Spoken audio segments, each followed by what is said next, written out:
The risks of climate change are unacceptably high. In fact, they're potentially catastrophic for human health. Climate change directly impacts human health, resulting in loss of life from extreme weather like droughts, floods, and heat waves. But it will also damage the ecosystems we rely on for good health, resulting in more polluted air, decreased crop yields, and undernutrition, and threatening our supply of clean drinking water. Climate change will bring social change. As sea levels rise, mass human migration will lead to overcrowding, pressure on scarce resources, and possibly violent conflict. Heat waves can be fatal for people aged 65 and over. This exposure will increase over the next century. But demographic data shows populations are migrating and aging into areas worst affected by climate change, and the true exposure increase for the over 65s is likely to be even greater. The current global energy mix, which emphasises fossil fuels like coal, oil and gas, has a profound impact on human health.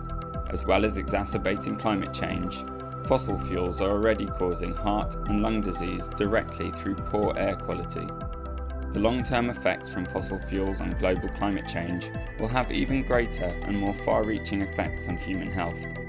But the news isn't all bad. This diagram lays out many of the key responses to climate change, all of which have significant co-benefits for human health.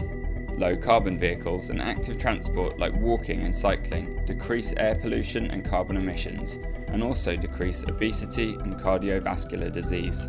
In fact, through these co-benefits, and by preventing the potential loss to economic development, responding to climate change could be the biggest global health opportunity of this century.